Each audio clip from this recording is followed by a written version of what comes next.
આકાશવાણી ભુજ સ્થાનિક સમાચાર પરેશ મારુ વાંચે છે। નમસ્કાર। જમ્મુ કાશ્મીરમાં ભારતીય પ્રવાસીઓ પર થયેલા આતંકવાદી હુમલાના પગલે પાકિસ્તાન સરહદી રાજ્યોમાં હાઈ એલર્ટ જાહેર કરવામાં આવ્યું છે। આ પરિસ્થિતિમાં ગુજરાતના સરહદી વિસ્તારોમાં સુરક્ષા વ્યવસ્થા વધુ મજબૂત બનાવવામાં આવી છે। કચ્છ પોલીસે આજે વિશેષ ચેકિંગ અભિયાન શરૂ કર્યું છે। પશ્ચિમ કચ્છ પોલીસ દ્વારા બોર્ડર વિસ્તારમાં સઘન તપાસ હાથ ધરવામાં આવી રહી છે। ખાસ કરીને પાકિસ્તાન સરહદ નજીક આવેલા ખાવડા સીમાના આરી પાર્ક વિસ્તારમાં આવતા જતા તમામ વાહનોની ચુસ્ત તપાસ કરવામાં આવી રહી છે। લોકોને વિનંતી કરવામાં આવી છે કે જો તેમના વિસ્તારમાં કોઈ શંકાસ્પદ પ્રવૃત્તિ જોવા મળે તો તાત્કાલિક પશ્ચિમ કચ્છ પોલીસને જાણ કરે। કચ્છમાં આરોગ્ય અને પરિવાર કલ્યાણ વિભાગ દ્વારા 20 થી 30 એપ્રિલ દરમિયાન વિશ્વ રસીકરણ સપ્તાહની ઉજવણીના ભાગરૂપે વિવિધ કાર્યક્રમોનું આયોજન કરાયું છે। આ કાર્યક્રમ અંતર્ગત બાળકોને 11 ગંભીર રોગથી રક્ષણ કરવા માટે અગત્યની રસીઓ આપવામાં આવશે। આ કાર્યક્રમ અંતર્ગત આવતીકાલે બાળકોનું ખિલખિલાટ વાહન દ્વારા રસીકરણ કરવામાં આવશે। 26 એપ્રિલના 9 મહિનાથી વર્ષ સુધીના તમામ બાળકોને ઓરી અને રૂબેલાની રસી અપાશે તથા 30 એપ્રિલના મમતા દિવસ નિમિત્તે સગર્ભા માતાઓના રસીકરણનું આયોજન કરાયું છે।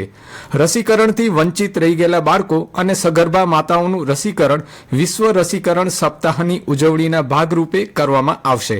કાર્યક્રમના આયોજનની વિગતો નજીકના આશા બહેનો, આંગણવાડી કાર્યકરો અથવા ANMનો સંપર્ક કરી મેળવી શકાશે।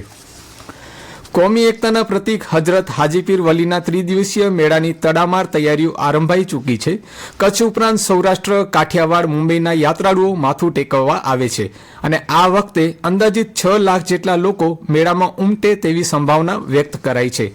મેળામાં 300 જેટલા પ્લોટ ધંધાર્થીઓને ફાળવવામાં આવ્યા છે। પાણી પુરવઠા નખત્રાણા અને ખાનગી કંપની દ્વારા 1 લાખ લીટરના 2 ટાંકાઓ છે તે ભરવામાં આવશે। સરહદી વિસ્તારને અનુલક્ષી મેળો સંપૂર્ણ શાંતિથી સંપન્ન થાય તે માટે 400 જેટલા પોલીસ અધિકારીઓ તેમજ પોલીસ કર્મચારીઓ અને GRD જવાનો સુરક્ષા વ્યવસ્થા સંભાળશે।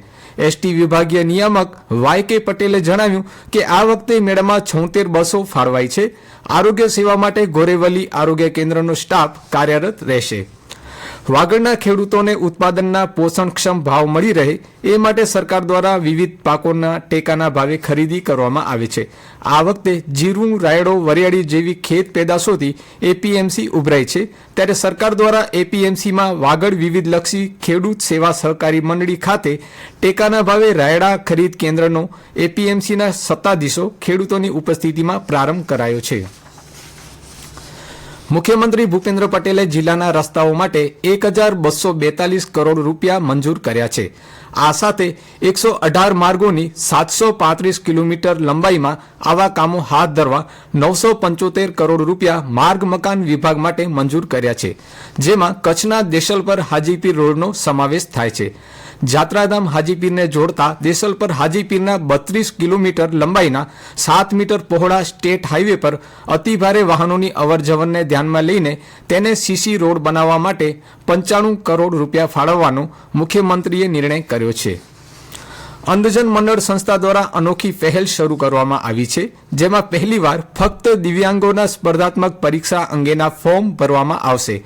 પરીક્ષા માટેના ફોર્મ ભરવા માટે અંધજન મંડળ KCRC ભુજ, દરિયાસ્થાન મંદિર નખત્રાણા, યોગેશ્વર નગર નલિયા અને રોટરી ક્લબ હોલ મુન્દ્રા ખાતે સવારના 10 થી સાંજે 5 વાગ્યા સુધી ફોર્મ ભરી શકાશે તેવું સંસ્થાના અગ્રણીઓ દ્વારા જણાવાયું છે। ચારણોના સૌથી મોટા ગામ ઝરપરાનો 812મો સ્થાપના દિવસની ઉજવણી કરવામાં આવશે। જ્યાં ગામનું તોરણ બંધાયું હતું એ સમી વૃક્ષમાં 30 એપ્રિલના તોરણ વિધિ કરી ઉજવવામાં આવશે। તોરણ વિધિ પછી ગામના દ્વિતીય સ્થાપક આમિયા દાદાના સ્મારક મંદિરે કસુંબો નૈવેદ્ય પૂજન કાર્યક્રમ યોજાશે। કચ્છ સહિત સમગ્ર રાજ્યમાં ચૈત્ર માસમાં ભીષણ ગરમીએ જનજીવનને અસર કરી છે। થોડા દિવસ પહેલા પવનથી મળેલી રાહત બાદ ફરી એકવાર તાપમાનમાં વધારો નોંધાયો છે। ભુજ અને અંજાર ગાંધીધામમાં મહત્તમ તાપમાન 41 ડિગ્રીને પાર પહોંચ્યું છે।